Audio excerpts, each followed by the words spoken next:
কে দাবা রাখছে তোরে? কে দাবা রাখছে? কে মুখে মুখে মুখে তর্ক করা শিখছস কেন? হ্যাঁ, বিগত কয়েক বছরে দর্শক মহলে ভিন্ন রকম এক ছাপ ফেলে যায় নির্মাতা কাজল আরিফিন অমির ব্যাচেলর পয়েন্ট সিরিয়ালটি। 2017 সালে শুরু হওয়া এই ধারাবাহিক একে একে 4টি সিজন নিয়ে আসে। প্রতিটি সিজনেই একদল ব্যাচেলর দিয়ে তৈরি এই ধারাবাহিকের গল্প দর্শক মহলে দারুণ সাড়া ফেলে। তবে ধারাবাহিকটির সিজন 5 এর বিভিন্ন পর্বে অশ্লীলতা, সামাজিক অবক্ষয় ও নৈতিক বিচ্যুতির অভিযোগ তুলে নাটকের নির্মাতা সহ সংশ্লিষ্ট অভিনেতাদের প্রতি লিগ্যাল নোটিশ পাঠানো হয়েছে। লিগ্যাল নোটিশে কাজল আরিফিন অমি, অভিনেতা মার্জুক রাসেল, জিয়াউল হক পলাশ, সাইদুর রহমান পাভেল, শিমুল শর্মা ও বুম ফিল্মসের প্রোডাকশন হাউসকে বিবাদী করা হয়েছে। সুপ্রিম কোর্টের আইনজীবী মহিউদ্দিন এই লিগ্যাল নোটিশ পাঠান। নোটিশ পাঠানোর বিষয়টি আইনজীবী নিজেই গণমাধ্যমকে নিশ্চিত করেছেন।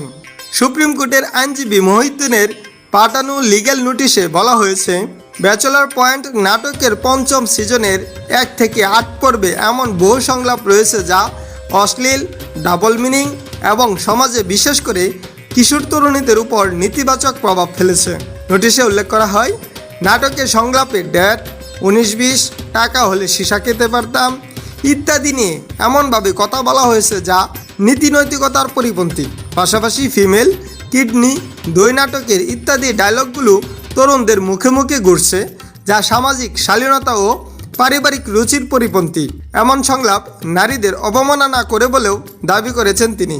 নোটিশে আরও উল্লেখ করা হয়, নির্মাতা কাজল আরিফিন অমি নিজেই এক সাক্ষাৎকারে বলেছেন, নাটকটি এখন সব বয়সী মানুষের জন্য তৈরি করা হচ্ছে, অথচ নাটকের ভাষা, ভাব ও উপস্থাপন একদমই পরিবার বান্ধব নয়, বরং এতে সামাজিক মূল্যবোধ, ধর্মীয় অনুশাসন এবং সাংস্কৃতিক ঐতিহ্য ক্ষতিগ্রস্ত হচ্ছে।